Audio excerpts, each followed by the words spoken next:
ఈ 2 లక్షల రుణమాఫీ మొత్తం రేవంత్ రెడ్డి గారు చేయబోతున్నారని మాటించారు. అవుతుంది కూడా. అప్పుడు అందరూ నోరు మూస్తున్నప్పుడు ఇక చిన్న చిన్న సమస్యలు ఉన్నాయి. అయితే ఏ ఒక్క నాయకుడు ఎన్టీ రామారావు వచ్చినప్పుడు చేయలేదు, కేసీఆర్ వచ్చినప్పుడు చేయలేదు. అది తెలుసు, మనకు అందరూ తెలిసినటువంటిది. కొంత సమయం పడుతుంది. అయినప్పటికీ కూడా ఒక మంచి పరిపాలన అందిస్తున్నటువంటి రేవంత్ రెడ్డి గారిని మనం నాయకత్వాన్ని బలపరచాలి. అందుకే వచ్చాను నేను.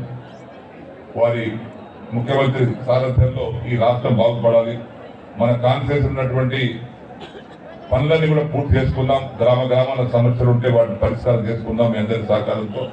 అటువంటి సందర్భంలో మీ అందరూ కూడా మీకు మనవి చేస్తా ఉన్నాను. మీరు అనుమానం ఏ ఒక్కరు కొడుకు చెప్పినట్టుగా, భాస్కర్ రెడ్డి చెప్పినట్టుగా నేనుంటే అందుబాటులో భాస్కర్ రెడ్డి ఉంటాడు, బాలరాజు గారు ఉంటారు.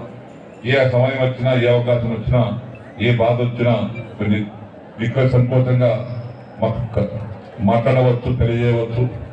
తప్పనిసరిగా మనం ఇంకా బలపడదాం. కుటుంబం పెద్దగా అయిపోయింది. ఇంతకుముందు వాపై అన్నట్టుగా కాందాన్ని పడలే, పెద్ద పరివారం అయిపోయింది మనది.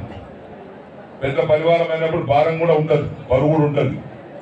బరువు మోసే శక్తి మాకు భగవంతుడు కలిగించాలి. మోస్తాం బరాబరిగా, అందరికి కలుపుకొని పోవాలి. ఇప్పుడు పాత కొత్త భేదం ఉండదు. ఇక పాత వారిని ముందు గ్రహించాలి, పాత వారికి ముందు గౌరవించాలి, కొత్త వారిని కూడా వారి బట్టి తీసుకొని పోవాలి. ఈ పాత కొత్త సమ్మేళనంతో మంచి ఫలితాలు సాధిద్దాం. మీ అందరికీ మనస్ఫూర్తిగా విజ్ఞప్తి చేసేది, మీరు మేమనే మాట లేకుండా అందరం కలిసికట్టుగా ఉండి కాంగ్రెస్ పార్టీని బలోపేతం చేద్దామని చెప్పేసి మీకు మరొకసారి విజ్ఞప్తి చేస్తూ, ఈనాడు ఈ కార్యక్రమం రావడానికి గ్రామాల వ్యవసాయ పనులు ఉన్నప్పటికీ, స్వంత పనులు ఉన్నప్పటికీ, వర్షం పడుతున్నప్పటికీ ఈ కార్యక్రమాన్ని విచ్చేసి విజయవంతం చేసినటువంటి కార్యకర్తలకు, నాయకులకు, వేదిక మీద ఉన్నటువంటి పెద్దలకు పేరు పేరున ప్రతి ఒక్కరికి హృదయపూర్వక ధన్యవాదాలు తెలియపరుచుకుంటూ సెలవు తీసుకుంటాను.